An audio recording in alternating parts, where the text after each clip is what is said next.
Halo Kaniskar, tunggu sebentar ya. Kita tunggu Kak Richard untuk masuk.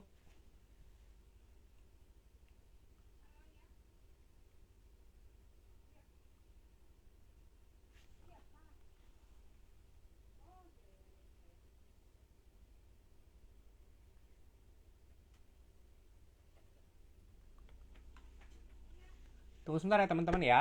Kita akan nunggu Kak Richard untuk kita lanjut lagi sebentar.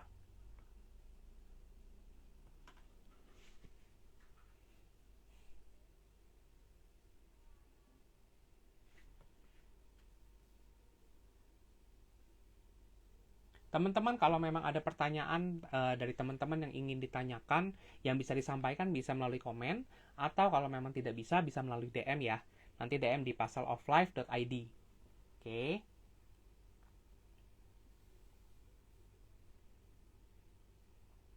Oke, ini Kak Richardnya sudah hadir lagi.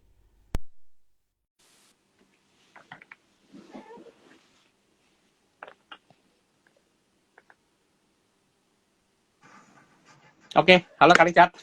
Sorry tadi diputus sebentar ya. Oke, kita lanjut tadi pertanyaan yang mengenai kalau memang mungkin dari teman-teman di antara kita, mungkin kita ada yang mengalami pergumulan mengenai seksualitas tadi, menyukai sesama jenis. Apakah mencari pertolongannya itu kepada sesama penyuka jenis juga, atau gimana Kak? Karena mungkin agak cukup sensitif ya, apalagi mengenai soal judging gitu. Ada tips nggak dari Kak Richard? Em, aku nggak punya tip khusus sih buat buat hal ini ya mengenai harus Mm-mm. mencari pertolongan kemana. Aku Iya, nggak punya tips khusus mengenai hal ini, tapi saranku kembali lagi kepada apa ya keyakinan teman-teman mungkin kalau teman-teman memang mempunyai keyakinan agama tertentu, misalnya agama apapun itu, dan lalu bisa mencoba buat berkonsultasi ke apa namanya ke profesional mengenai hal ini, misalnya ke konselor misalnya, apakah ini memang teman-teman born like that, or mungkin itu ada masalah-masalah tertentu yang terjadi di masa lalu sehingga ngebikin teman-teman memiliki pemikiran-pemikiran seperti itu misalnya, kayak gitu ya. mm-mm. Jadi aku nggak punya jawaban khusus buat hal ini, dan teman-teman juga mungkin di satu sisi juga perlu berhati-hati misalnya eh, kalau seandainya mencari teman-teman yang juga sama dalam misalnya memiliki struggle seksual yang sama lalu masuk ke komunitas yang sama misalnya, apakah yakin kalau seandainya mereka benar-benar bisa mendukung teman-teman secara secara tulus misalnya, Iya, ya, iya, atau bisa jadi mereka cuma sekedar nyari teman teman bermain aja, tanda kutip ya, kayak gitu. iya. Berarti tetap kita harus melihat dulu bercerita kepada siapa ya Kak. Cuma memang jauh lebih baik disarankan kepada yang memang sudah profesional seperti psikiater atau psikolog ya Kak ya. Oke, oke, oke. Thank you. Nah, ini ada pertanyaan terakhir Kak. Mungkin pertanyaan terakhir pada hari ini. Jika Kak tadi ada dengan Kak Wira, jika ada mungkin dari kita yang mungkin sudah menikah tapi mungkin memang ada adiksi pornografi, dan apakah ketika sudah menikah masih melakukan masturbasi itu termasuk adiksi juga Kak? Dan membutuhkan bantuan pastinya. uh, Gini ya, aku nggak bisa jawab itu secara secara praktis ya, karena aku belum nikah, karena aku Oke. belum nikah. Jadi aku nggak bisa jawab jawab jawab pertanyaan itu sebenarnya secara praktis. Tapi aku bisa jawab Oke. hal yang emang aku tahu aja, hal yang emang aku tahu aja, dan hal yang aku tahu pun juga itu lebih banyak dari sumber sumber langsung yang emang punya pengalaman hal tersebut ya, yang cerita ke aku. Mereka yang biasanya Baik, sudah baik. menikah, lalu misalnya mereka menyempatkan diri buat cerita sama aku mengenai masalah mereka dan lain-lain, lalu mereka juga punya struggle misalnya pornografi, biasanya imbasnya adalah mereka menjadi apa ya? Mereka menjadi tidak puas sama hubungan yang mereka punya. Oke. Imbasnya, nah ini pengalaman teman-temanku ya, jadi nggak bisa disamaratakan tentunya. Setiap orang pasti punya struggle beda-beda, punya punya imbas yang berbeda-beda misalnya. Tapi kebetulan dua tiga orang yang pernah cerita sama aku, mereka akhirnya jadi nggak puas sama Mm-mm. hubungannya. Jadi kayak Oke. ngerasa bahwa dalam melakukan hubungan seksual bersama istrinya, misalnya mereka jadi ngerasa nggak puas, kok kayaknya nggak yang digambarin sebagus yang ada di film ya. Padahal kalau Mm-mm. misalnya kita bisa ngeliat dokumentasi kalau teman-teman punya Netflix dan punya punya akses ke Netflix, teman-teman bisa ngeliat di Netflix tuh ada film dokumenter mengenai uh, film porn.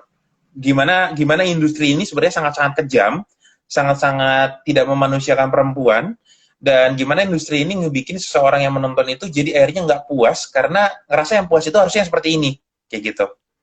Baik, baik, baik. Berarti memang tadinya akan berdampaknya tidak ada kepuasan yang tidak pernah berhenti lah ya, kayak karena lakukan terus-menerus ya, kayak. Oke. Wah, ini Kak Richard mungkin agak sedikit berhenti koneksinya atau saya nih. Oke, teman-teman, kita sudah sampai pada akhir acara. Nah, oke Kak Richard, kita ya Sempat sudah putus deh. bisa join lagi ya, Kak. Oke, oke. Iya, ya nggak apa-apa Kak. Tadi cuma menyimpulkan apa yang tadi Kakak sampaikan. Nah, kita sudah sampai pada akhir acara nih, kita nggak bisa lanjut lagi karena memang keterbatasan waktu. Buat teman-teman, rekan-rekan semua, jika ada pertanyaan lebih lanjut atau lebih dalam, bisa DM kami di puzzleoflife.id. Nah, untuk hari ini, Kak Richard, thank you banget buat waktunya, buat sharingnya, yang boleh dibagiin buat kita semua. Biarkan itu menjadi, apa ya, tips-tips yang penting buat kita.